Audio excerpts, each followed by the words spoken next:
Have you ever considered how much you pay in rent over an extended period of time?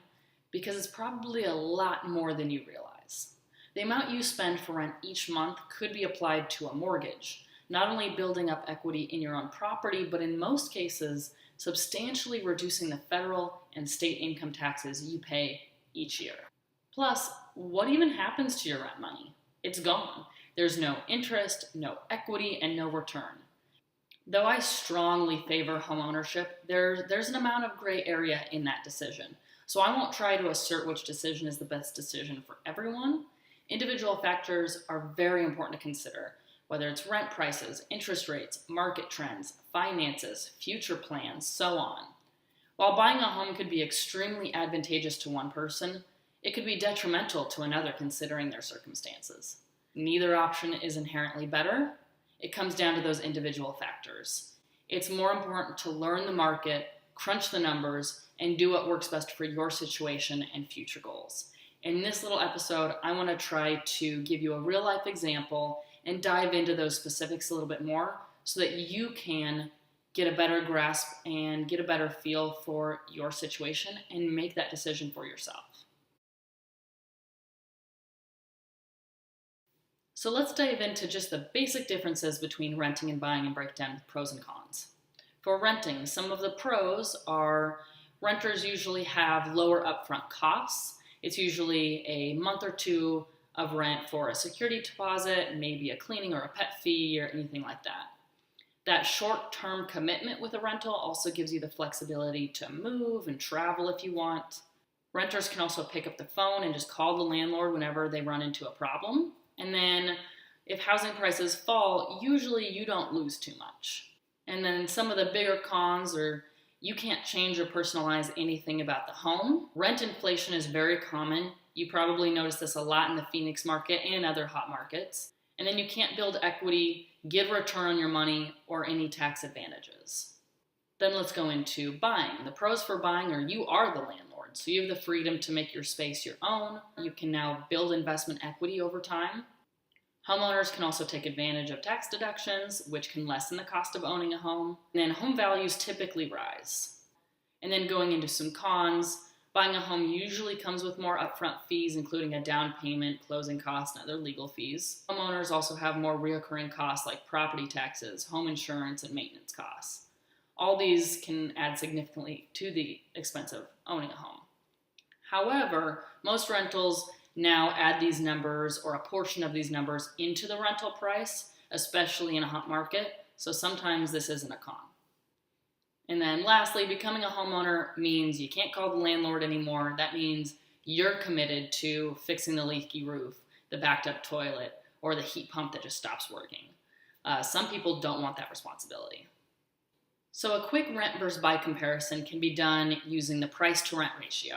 A price to rent ratio is calculated by dividing the home value by the annual rent amount.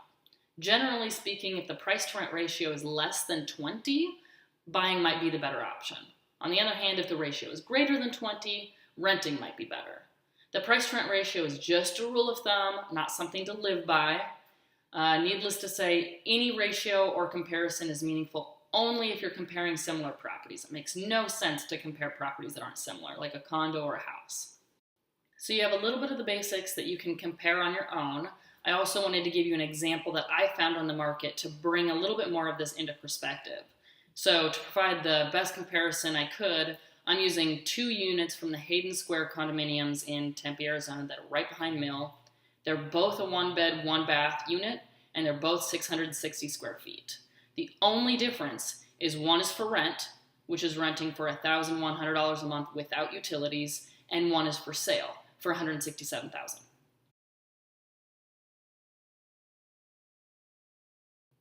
So before you can rent, you actually have to pay for the upfront costs. So that includes the background fee, the application fee, credit check fee, the security deposit, usually a cleaning fee, and first month's rent. Sometimes a little bit more is tacked on depending on the rent. So the upfront cost to get into this place would be $2,500. Then every month you would be paying $1,100 plus whatever utilities you have. So using the simple price to rent ratio, $167,000, which is that purchase price for one of them, divided by the $13,200, which is the annual rent amount, would be about 12.65. So based on that number alone, that indicates that buying might be the better option. So that's just on that general rule of thumb ratio. So let's dive into a little bit more of the specifics, because this decision can also be affected by how you buy the property. Now I'm going to provide two different loan options with the estimates for the purchase of that $167,000 condo in the exact same unit. So one will be with a 20% down payment, which is your traditional you usually hear about, and then one with a 3.5% down payment. There are many more financing options than just these two, but I wanted to give a bigger spread between the two in order to give a better comparison. Any of you going in for this purchase would get different outcomes, because you would all qualify for different interest rates, etc. So this is just broad numbers, kind of just a guesstimate on my part. So we're going for this sale. It's $167,000. You're going to get a loan. You're paying 20% down, and let's say you have a 5% annual percentage rate. So if you are paying 20% down, you're paying about $33,000, a little bit more than that. Your estimated closing costs, which includes HOA transfer fees because they're in a condo community, interest, taxes, your loan origination and title fees, appraisals, inspections, and escrow fees, and other legal fees that might be tacked on. That'll be about $7,500. So your upfront fees, your closing costs, and your down payment would be about $41,000, give or take. After that, your monthly payment through that loan would be a little under $1,100. So it comes out to about $1,062, and then you also have utilities on top of that. That monthly payment of that $1,062 includes your principal, your interest, your homeowner's insurance, your property taxes. So if you notice, this monthly fee is a tiny bit lower than the monthly cost of the rental. You're owning this property completely free. Somebody else is paying for all of these for them. So with just 3.5% down, you will be putting down a little under $6,000. So your closing costs will be about $8,000. Why are the closing costs more expensive when you're not putting down as much? Because included with your HOA transfer fee, escrow fees, and all of that, you also have private mortgage insurance.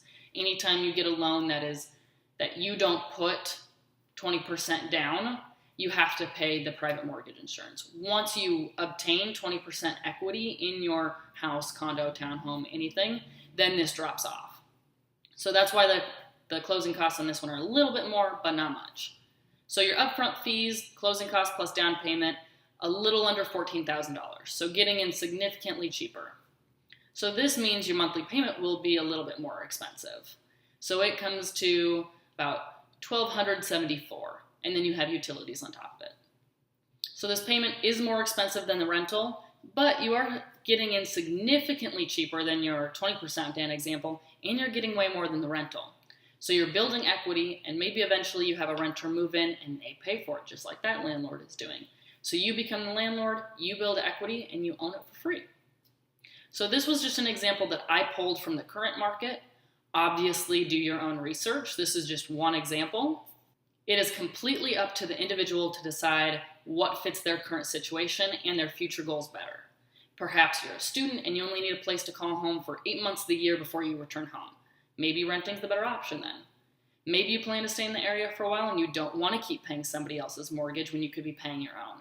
Perhaps you have an investor mindset like me and you want to buy a property you can live in now and you'll love now with the hope to keep it and rent it out for passive income in the future. Maybe you decide to buy a house and have a whole bunch of your friends pitch in for this mortgage so you're not the only one paying it. So you have a little bit of the basics that you can compare on your own and feel comfortable in that decision. But if you would like help figuring out whether renting or buying would be the better option for you in this market with your current situation and future goals in mind, please reach out. I would love to help.